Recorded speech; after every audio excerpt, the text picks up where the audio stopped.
দীপা ভয়ে কাঁপতে কাঁপতে ঠাকুরদাদার ঘরে তেতলায় গেল। ঘরে ঢুকে দীপা দেখল দাদু বিছানায় আধশোয়া অবস্থায় খবরের কাগজ পড়ছেন। তিনি প্রত্যহ দুটি খবরের কাগজ পড়েন, সকালবেলা ইংরেজি আর দুপুরে দিবানিদ্রার পর বাংলা। দীপাকে দেখে উদয় মাধব কাগজ নামালেন, তারপর বললেন, এই যে দীপঙ্করী, আজকাল তোমাকে দেখতে পাই না কেন, কোথায় থাকো?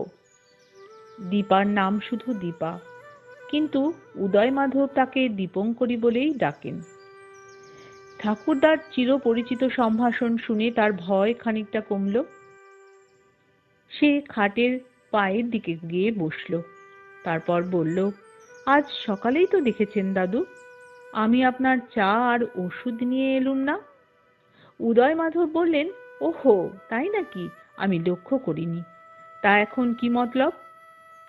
দীপা হঠাৎ কোনো উত্তর দিতে পারল না, মাথা হেঁট করে বসে রইল। যে কথা সে বলতে এসেছে তা সহজে বলা যায় না। উদয় মাধব কিছুক্ষণ তার পানে চেয়ে অপেক্ষা করলেন, তারপর স্বভাবসিদ্ধ ভাবে হুঙ্কার দিয়ে বললেন, কি হয়েছে? দীপা তার মনের সমস্ত সাহস একত্রিত করে দাদুর দিকে ফিরল। তার চোখে চোখ রেখে ধীর স্বরে বলল, দাদু, আমি একজনকে বিয়ে করতে চাই, তার জাত আলাদা, আপনার আপত্তি আছে? উদয় মাধব ক্ষণিকের জন্য যেন হতবুদ্ধি হয়ে গেলেন। তারপর ধড়ফড় করে বিছানার মধ্যে উঠে বসলেন এবং হুঙ্কার দিলেন, কি বললে? একজনকে বিয়ে করতে চাও? এসব আজকাল হচ্ছে? নিজের ইচ্ছে বিয়ে করবে তুমি? তুমি কি ম্লেচ্ছ বংশের মেয়ে? দীপা নত মুখে বসে রইল। উদয় মাধবের হুঙ্কারের পর হুঙ্কার দিয়ে বক্তৃতা চালাতে লাগলেন। একটানা হুঙ্কার শুনে নিচ থেকে দীপার মা আর দাদা বিজয় মাধব ছুটে এলো। দুই একটা ঝি চাকর দোরের কাছে এসে উকি ঝুঁকি মারতে লাগলো। দীপা কাঠ হয়ে বসে রইল। আধ ঘন্টা পরে লেকচার শেষ হলে উদয় মাধব বললেন, আর যেন কোনোদিন তোমার মুখে কথা শুনতে না পাই। তুমি এই বংশের মেয়ে, আমার নাতনি। আমি দেখে শুনে যার সঙ্গে বিয়ে দেব তুমি তাকেই বিয়ে করবে। যাও এখন। দীপা নিচে নেমে এলো। বিজয়ও তার সঙ্গে সঙ্গে এলো। দীপা নিজের শোবার ঘরে ঢুকতে যাচ্ছে, বিজয় কটমট করে তাকিয়ে কড়া সুরে বলল, এই শোন, কাকে বিয়ে করতে চাস রে? জলজলে চোখে দীপা ফিরে দাঁড়ালো। তীব্র চাপা স্বরে বলল, বলবো না, মরে গেলেও বলবো না। এই বলে নিজের ঘরে ঢুকে দড়াম করে দরজা বন্ধ করে দিল। অতঃপর দীপা বাড়িতে প্রায় নজরবন্দি হয়ে রইল। আগে যদিও বা দু একবার নিজের সখীদের কাছে যাবার জন্য বাড়ির বাইরে যেতে পেত, এখন আর তা নয়। সর্বদা বাড়ির সবাই তাকে যেন শতচক্ষু দিয়ে নজর রেখেছে। কেবল দুপুরবেলা ঘণ্টা খানেকের জন্য সে দৃষ্টিবন্ধন থেকে মুক্তি পায়। তার মা নিজের ঘরে গিয়ে একটু চোখ বোঝেন, আর দাদা বিজয় কাজের তদবিরে বেরোয়। বাবা নীলমাধব 10টার মধ্যেই কলেজে চলে যান, আর ঠাকুরদা তেতলার নিজের ঘরে আবদ্ধ থাকেন। সুতরাং দীপাকে কেউ আগলাতে পারে না। দীপা বিদ্রোহের কোনো লক্ষণ প্রকাশ করে না। বস্তুত বাড়ির লোকের ধারণা হয়েছিল পিতামহের লেকচার শুনে দীপা দিব্য জ্ঞান হয়েছে, সে আর কোনো গোলমাল করবে না। দুপুরবেলা যে টেলিফোনে সক্রিয় হয়ে ওঠে তা তো কেউ জানে না। তারপর একদিন ঘটনাচক্রে বিজয় দুপুরবেলা একটু তাড়াতাড়ি বাড়ি ফিরছিল। সে আজ যার সঙ্গে দেখা করতে গিয়েছিল তার দেখা পায়নি, তাই তাড়াতাড়ি বাড়ি ফিরছে। বাড়ির কাছাকাছি এসে সে দেখতে পেল দীপা বাড়ি থেকে বেরিয়ে সোজা বালিগঞ্জ রেল স্টেশনের দিকে যাচ্ছে। বিজয়ের চোখ দুটো জ্বলজ্বল করে উঠল। একলা দীপা কোথায় যাচ্ছে? দীপার বান্ধবী শুভ্রার বাড়িতে, কিন্তু শুভ্রার বাড়িতে এদিকে নয়, ঠিক উল্টো দিকে। অন্য কোনো বান্ধবীও থাকে নাকি এদিকে? বিজয় সজোরে পা চালিয়ে দীপাকে ধরবার উদ্দেশ্যে চলল। এই, কোথায় যাচ্ছিস? তীরবিদ্ধ পাখির মতো দীপা ফিরে দাঁড়ালো। সামনেই দাদা। বিজয় কড়া সুরে বলল, একলা কোথায় যাচ্ছিস? দীপার মুখে কথা নেই। সে একবার ঢোক গিলল। বিজয় গলা আরো চড়িয়ে বলল, কার হুকুমে তুই বাড়ি থেকে একলা বেরিয়েছিস? চল, বাড়ি ফিরে চল।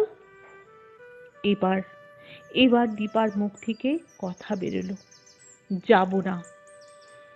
রাস্তায় বেশি লোক চলাচল ছিল না। যারা ছিল তারা ঘাড় ফিরিয়ে দেখতে লাগলো।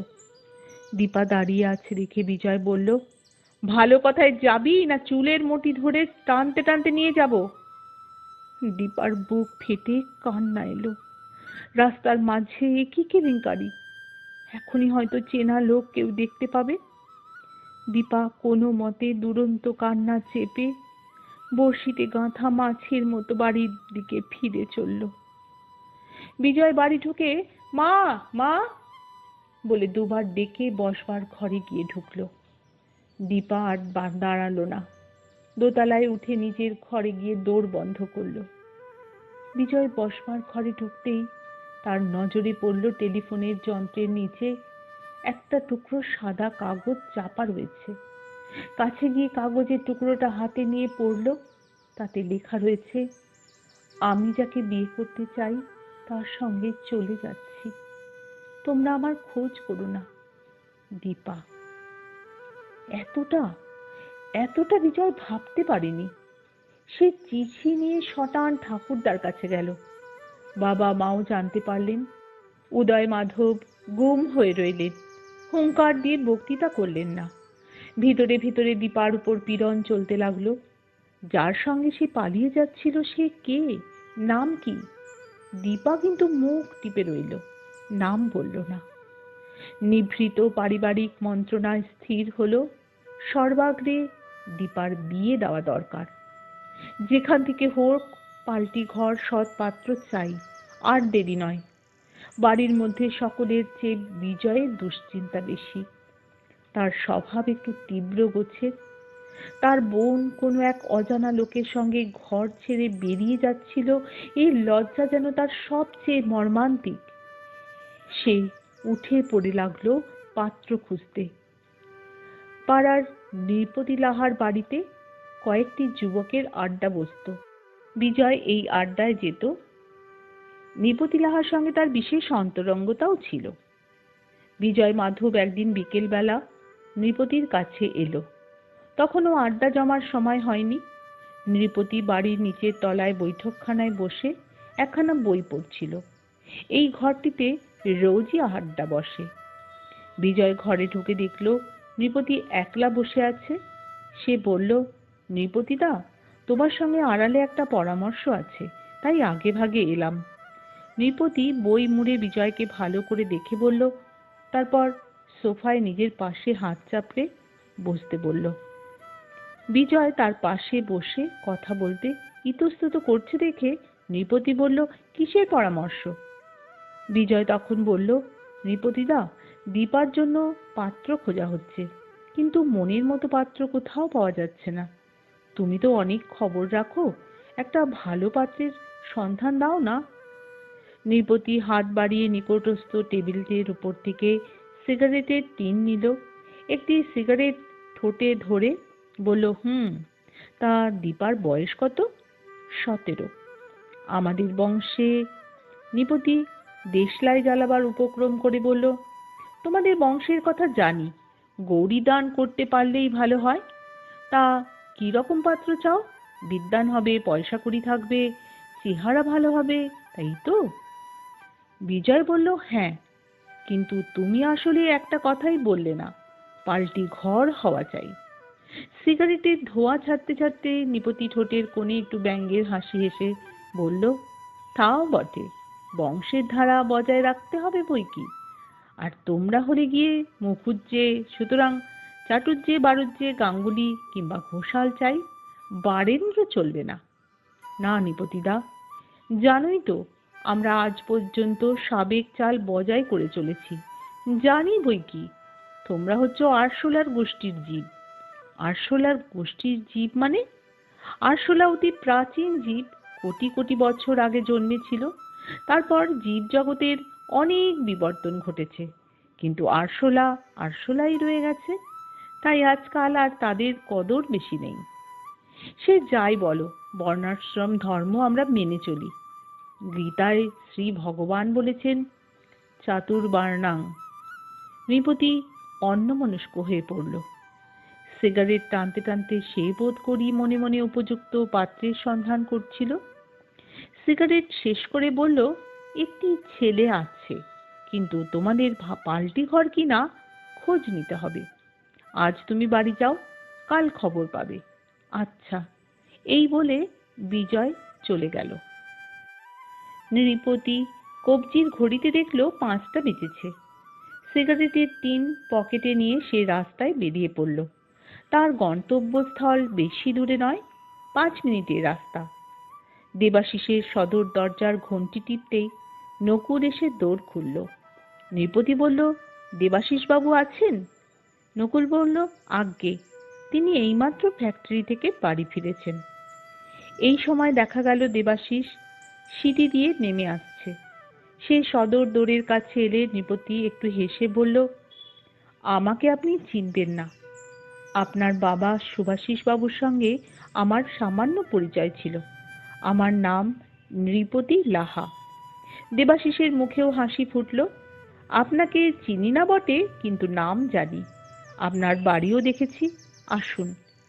সে নৃপতিকে বসবার ঘরের দিকে নিয়ে যেতে যেতে থমকে দাঁড়িয়ে বলল, বসবার ঘরে না গিয়ে চলুন খাবার ঘরে যাই, চায়ের সময় হয়েছে।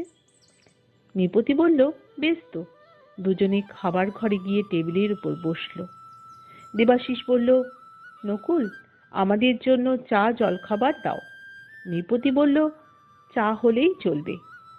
খেতে খেতে দুজনের কথা আরম্ভ। নৃপতি প্রশ্ন করল, আপনার বাড়িতে আর কে আছে? দেবাশিস বলল, আর কেউ নেই, আমি একা। কিংবা আমি আর নকুল বলতে পারেন। নকুল এ বাড়িতে আমার জন্মাবার আগে থেকে আছে। বিয়ে করেননি। আমি লেখাপড়া শেষ করে ফিরে আসার পরই বাবা মারা গেলেন। তারপর আর হয়ে ওঠেনি। ভালো কথা। আপনার উপাধি যখন ভট্ট, তখন নিশ্চয়ই ব্রাহ্মণ। গোত্র জানা আছে কি? যখন পৈতে হয় শুনেছিলাম শাণ্ডিল্য গোত্র, বারুজ্যে। বাহ, বেশ। আচ্ছা, আমি যদি ঘটকালি করি আপনার কি আপত্তি হবে? দেবাশিস মুখ টিপে একটু হাসল, উত্তর দিল, না। নকুল এতক্ষণ ঘরের কোণে দাঁড়িয়ে কথাবার্তা শুনছিল, এখন এগিয়ে এসে বলল, হ্যাঁ বাবু, আপনি করুন। ঘরে একটি বউ দরকার। আমি বুড়ো মানুষ, আর কত সংসার চালাবো। তাই হবে। নৃপতি চা শেষ করে উঠে দাঁড়ালো। আজ চলি। আমার বাড়িতে রোজ সন্ধেবেলা আড্ডা বসে, পাড়ার ছেলেরাও আসে। আপনি আসেন না কেন? আচ্ছা, যাব। আজই চলুন না। দেবাশিস একটু ইতস্তত করে বলল, আজই? বেশ, চলুন। দুজনে বেরুলো। তখন সন্ধে হয়ে আসছে। নৃপতির বাড়ির সামনে এসে তারা শুনতে পেল বৈঠকখানায় কেউ লঘু আঙুলের স্পর্শে পিয়ানো বাজাচ্ছে। বৈঠকখানা ঘরে 3টে উজ্জ্বল আলো জ্বলছে। কেবল একটি মানুষ ঘরে আছে। দেয়াল ঘেঁষা পিয়ানোয় বসে বসে আপন মনে বাজিয়ে চলেছে। নৃপতি দেবাশিসকে নিয়ে ঘরে ঢুকলো। বলল, ওহে প্রবাল, দেখো, আমাদের আড্ডায় আজ একটি নতুন সভ্য পাওয়া গেছে। এর নাম দেবাশিস ভট্ট। প্রবাল নামধারী যুবক পিয়ানো থেকে উঠে এলো। নিরুৎসব স্বরে বলল, পরিচয় দেবার দরকার নেই। নৃপতি বলল, আগে থেকেই পরিচয় আছে নাকি? প্রবাল বলল, সামান্য। গরিবের সঙ্গে বড় মানুষের যতটুকু পরিচয় থাকা সম্ভব ততটুকুই। প্রবাল আবার পিয়ানোর সামনে গিয়ে বসল। টুংটাং করে একটা সুর বাজাতে লাগলো। তার ভাবভঙ্গি দেখে বেশ বোঝা যায় দেবাশিসকে দেখে সে খুশি হয়নি। খুশি হয়নি? কিন্তু কেন? প্রবাল দেবাশিসকে দেখে খুশি না হওয়ার কারণ কি? ঘটনাচক্রে কি এই দেবাশিসের সাথে দীপার বিয়ে হয়েছিল, একটি অনাকাঙ্ক্ষিত অসুখী বিয়ে। বন্ধুরা, জানতে হলে আগামী পর্বের সজারুর কাঁটা গল্পের ৪র্থ পর্ব শুনতে হবে। ততক্ষণ তোমরা শুনতে থাকো আমার আজকের গল্প পাঠ, সজারুর কাঁটা গল্পের ৩য় পর্ব। সবাইকে অনেক অনেক ভালোবাসা আমার সাথে জুড়ে থেকে এই গল্পটি শোনার জন্য।